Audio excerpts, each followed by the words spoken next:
Ini adalah gambaran satu fenomena di mana idealisme digantikan demi piring nasi.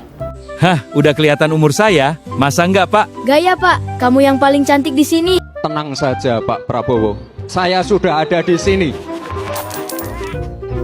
Hikayat suku Giyonggambe, drama telur bubut dan kursi karatan. Alkisah di lembah Giyonggambe, ada seorang pria bernama Pak Gojin. Ambisinya menjadi ketua suku sudah setinggi pohon kelapa, tapi nasibnya sependek rumput gajah. 5 kali nyalon, 5 kali keok, ditabrak suara rakyat. Akhirnya Pak Gojin dapat ilham.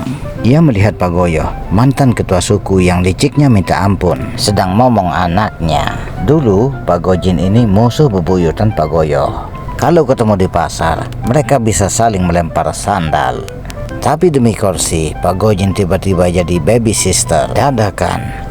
Ia siap menggendong anak sulung Pak Goyo demi menarik simpati sang maestro kelicikan. Saat musyawarah tiba, seluruh penduduk bumi hampir mati kaget, sampai ada yang tersedak biji salak. Pak Gojin segera mengumumkan, wakil saya adalah si botol anak Pak Goyo. Strategi ini jitu. Pak Gojin menang lewat kemenangan abu-abu. Kenapa?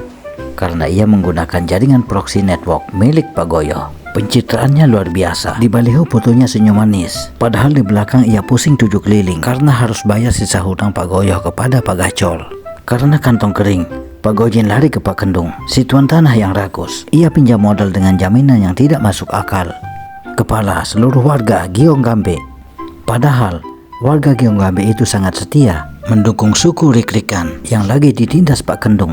Warga berteriak, dukung kemerdekaan suku Ngeruk. Pak Gojin awalnya ikut teriak paling kencang sampai urat lehernya mau putus, meja digebrak-gebrak. Tapi begitu Pak Kendung menyodorkan kontrak bisnis dagang telur bubut, Pak Gojin langsung jinak. Apapun perintah Pak Kendung, Pak Gojin manut seperti kerbau dicocok hidungnya. Ia takut ditagih hutang dan takut tidak dikasih roti sama Pak Kendung. Mirisnya, roti yang dikasih Pak Kendung itu roti basi. Dan senjata yang dibeli dari Pak Kendung adalah bedil karatan, sisa zaman perang company.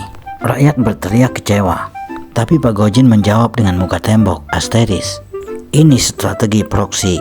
Yang penting kita tidak digebuk Pak Kendung dan tetap bisa makan roti walau berjamur. Ayo kita bedah strategi. Apakah ini namanya proksi kemunafikan? Secara teknis, apa yang dilakukan Pak Gojin memang bisa disebut sebagai proksi kemunafikan. Namun dalam ilmu politik dan sosiologi, ada nama yang lebih spesifik untuk kegilaan ini. 1. Strategi The Trojan Horse Leadership, kepemimpinan kuda Troya, yaitu Pak Gojin masuk ke kekuasaan dengan membawa anak Pak Goyo sebagai kudanya. Rakyat pikir mereka mendapatkan kepemimpinan baru, padahal di dalamnya berisi kepentingan lama Pak Goyo yang dibungkus dengan hutang baru Pak Kendung. 2. Debt trap, proksi politik. Proksi politik jebakan hutang.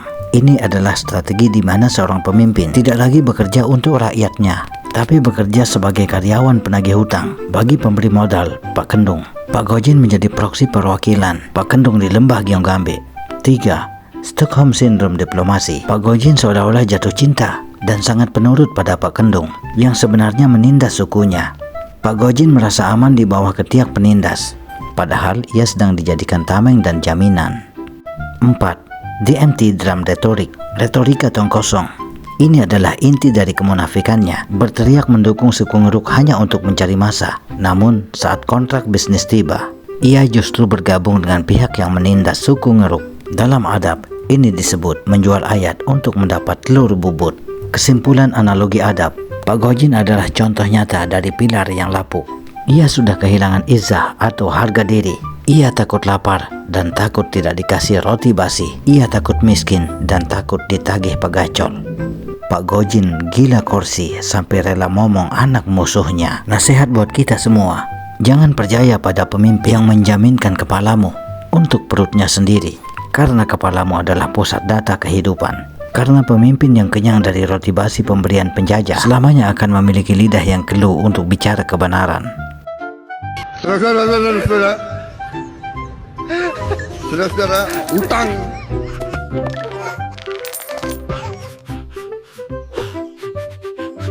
Hah, udah kelihatan umur saya? Hidup Jokowi! Kamu yang paling cantik. Hidup Jokowi! Hidup Jokowi!